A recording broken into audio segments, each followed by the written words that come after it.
নমস্কার বন্ধুরা, কেসি কিচেনে সবাইকে স্বাগত। আজ আমি নিয়ে এসেছি মুসুর ডাল দিয়ে পাট শাকের একটা রেসিপি, যেটা কিনা রুটি বলো ভাত বলো সব জিনিসের সঙ্গে খেতে দুর্দান্ত লাগে।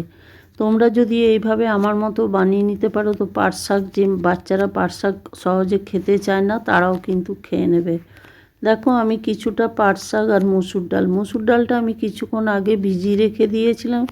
ভিজিয়ে রাখলে কি হয়, তাড়াতাড়ি সহজে সেদ্ধ হয়ে যায়। আর পাট শাক তো অতি সহজেই হয়ে যায়, সেই জন্য মুসুর ডালটা কিছুক্ষণ আগে ভিজিয়ে রাখলে বেশি ভালো হয়। তারপরে দেখো, পাট শাকটাও আমি ধুয়ে পরিষ্কার করে আগে কেটে নিয়েছি। কেটে ধুয়ে পরিষ্কার করে একটা ঝুড়ির মধ্যে রেখে আমি জলটা ঝরিয়ে নিয়েছি। তারপরে ওইদিকে যে আমি ডালটা কিছুক্ষণ আগে ভিজিয়ে রেখেছি মুসুর ডালটা, সেটা আমি কড়াইয়ে জল চড়িয়ে জলটা একটু গরম হয়ে যাওয়ার পরে ওই ডালটা আমি দিয়ে দেবো।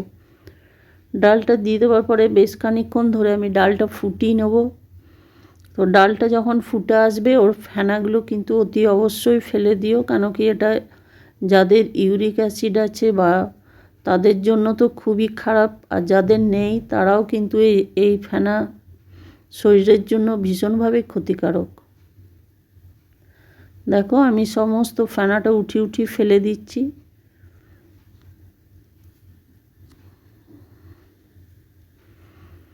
দেখো, জলটা আমার কিছুটা ফুটে গেছে। ফুটে যাওয়ার পরে আমি এবারে হলুদ দিয়ে দিলাম পরিমাণ মতো।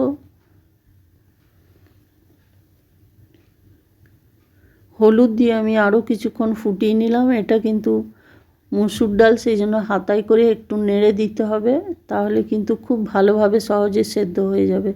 আমার প্রায় 70% সেদ্ধ ডালটা হয়ে যাওয়ার পরে আমি ওইদিকে যে শাকটা আমি ধুয়ে পরিষ্কার করে রেখেছি সেটা আমি দিয়ে দেবো। দিয়ে দেওয়ার পরে দেখো, আবার আমি হাতায় করে একটুখানি ভালো করে নেড়ে নিলাম। তোমরা তো পাট শাক নানা রকমভাবে খাও, পাট শাক ভাজা খাও, পাট শাক ঝোল খাও। একদিন এইভাবে আমার মতো ডাল দিয়ে বানিয়ে দেখো, ভাত রুটি সব জিনিসের সঙ্গেই খেতে ভীষণ ভালো লাগে। তারপরে দেখো, এটা আমি ঢাকা দিয়ে মিনিট 5-6 রেখে দিলাম লো ফ্লেম করে, তাহলে ডালটাও খুব সুন্দর সেদ্ধ হয়ে গেছে। আর পাট শাক তো অতি সহজেই হয়ে যায়। হয়ে যাওয়ার পর আমি একটা বাটির মধ্যে ঢেলে নিলাম। তারপরে দেখো, ওই কড়াইটা ধুয়ে আমি আরও বসিয়ে দিলাম। বসিয়ে দেওয়ার পর খানিকটা সর্ষের তেল আর দিয়ে দিলাম। প্রথমে আমি ডাল সেদ্ধ করার সময় কোনো রকম তেল দিইনি, সেই জন্য এটাতে একটু বেশি দেওয়া হলো। তারপরে দেখো, আমি গোটা জিরে আর একটা লঙ্কা ফোড়ন দিয়ে দিলাম এটার মধ্যে। ফোড়ন দিয়ে দেওয়ার পরে ফোড়নটাকে খুব ভালো করে আমি কড়াইয়ের মধ্যে ভেজে নেব।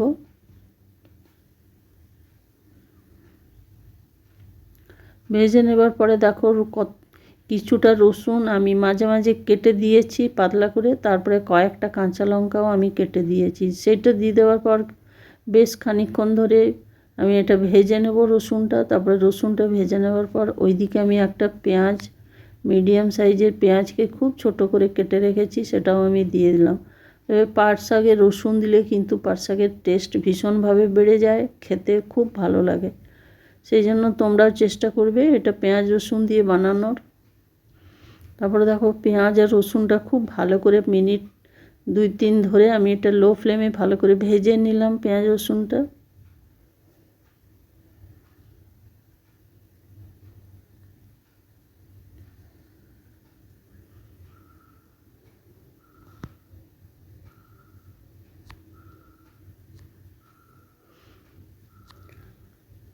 পেঁয়াজ রসুনটা ভাজা হয়ে যাওয়ার পর ওইদিকে যে আমি ডাল আর পাট শাকটা সেদ্ধ করে রেখেছি সেটা আমি ওই পেঁয়াজ রসুনের মধ্যে ছোঁক লাগিয়ে দিলাম।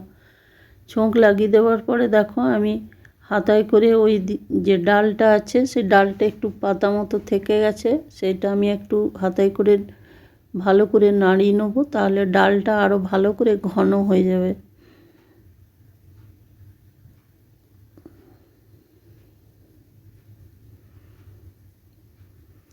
ডালটা আমার প্রায় ফুটে গেছে। ফুটে যাওয়ার পরে দেখো, আমি 1 চামচের মতো এটার মধ্যে গরম মশলা বলতে আমি গোটা জিরে, গোটা ধনে, মৌরি আর একটা শুকনো লঙ্কা রোস্ট করে আমি গুঁড়ো করে রেখেছি, সেটাই আমার গরম মশলা। ওইটা আমি 1 চামচ দিয়ে দিলাম। দিয়ে দেওয়ার পরে দেখো, আরও খানিকক্ষণ ধরে আমি এটা হালকা করে ফুটিয়ে নেব।